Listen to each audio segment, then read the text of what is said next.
सर्व खेळाडू यांच्यातर्फे मानाचा मुजरा. मित्रांनो,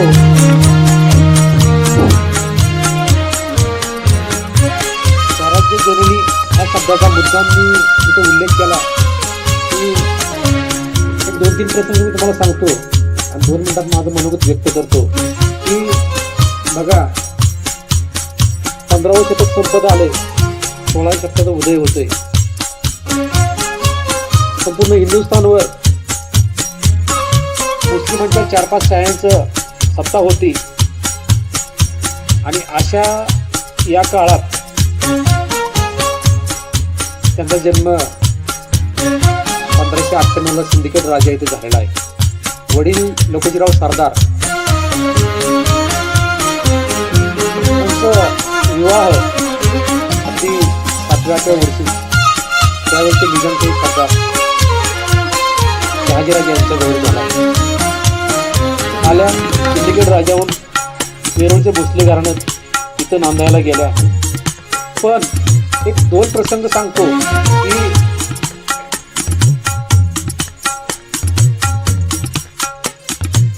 खंडागळ्याचा हत्ती मारला गेला भोसलेंच्याकडून आणि शहाजीराजांच्या भावाचा लोकोजीरावांनी वध केलाय. तिथंच भोसल्यांचं जाधवांचं खटाकलं.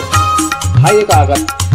आणि दुसरा आघात निजामच्या त्यावेळचा त्यांनी त्यांच्या वडील लोकोजीराव आणि बंधू 2 बंधू यांचा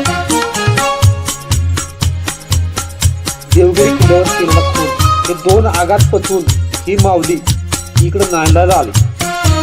त्यावेळेस शहाजीराजांच्या पुणे परगणा, सुपा परगणा, बारामती परगणा, इंदापूर परगणा इथं त्यांचं वास्तव्य झालं. शिवाजीराजांचा जन्म 1630ला इथं शिवनेरी किल्ल्यावर झाला. पण त्या धामधुमीचा एवढी सत्ता म्हणजे अतिशय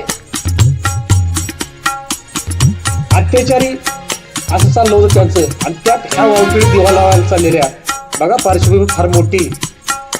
त्यांचे पती शहाजीराजे दूर तिकडे कर्नाटकात बेंगलोरला आणि त्या इथं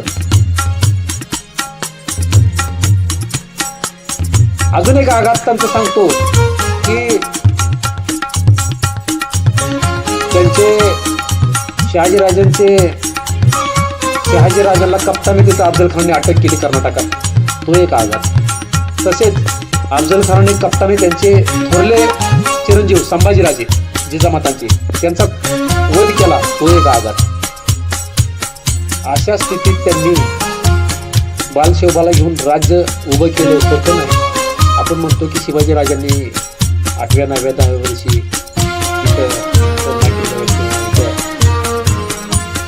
स्वराज्याची शपथ घेतली. 12 मावळातले निवडत मावळे गोळा करून जिजामातांनी स्वराज्य स्थापन केलं आणि चालवलं. इथल्या मुस्लिम शाह्यांच्यावर जरब बसवली आणि बाल शिवबाला घेऊन स्वराज्य स्थापन केलं. कित्येक मोहिमात सहभाग घेतला. ज्या वेळेला महाराज औरंगजेबाच्या कैदेत आग्र्याला होते त्यावेळेला त्यांनी हाती तलवार घेतली. हे एक सांगायचं विशेष. आणि याची देही याची डोळा 1674 साली अखंड हिंदुस्थानमध्ये पहिल्यांदाच हिंदुस्थानचा पातशाह, हिंदूंचा भाग्यविधाता जो की स्वराज्य संस्थापक झाला, याची देही याची डोळा त्यांनी पाहिला. ते कृतकृतार्थ झालं. आणि त्यांच्यामुळं ह्या आपल्या देशाला 2 छत्रपती लाभले. एक छत्रपती शिवाजी महाराज, एक छत्रपती संभाजीराजे. म्हणून मी स्वराज्य जननी राजमाता असा तुमच्याकडे उल्लेख केला. जर त्या नसत्या तर नसती वाजली देवळात घंटा, जर त्या नसत्या तर रस्त्यावर नसती फिरली गाई, जर त्या नसत्या तर नसती आपला रस्त्यावर फिरली, अशी एक म्हण आहे आणि ती खरंच आहे. म्हणून या मातेस पुन्हा एकदा मानाचा मुजरा आणि पुनश्च एकदा कोटी कोटी नमन. तसेच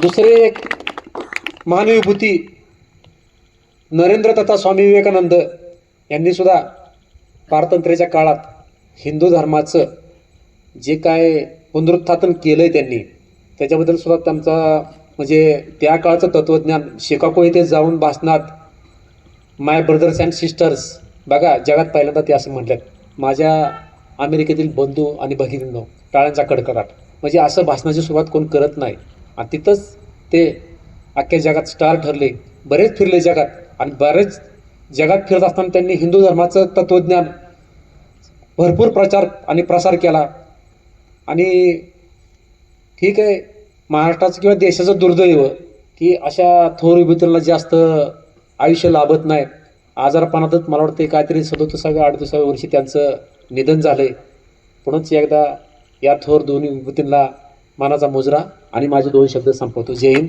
जय महाराष्ट्र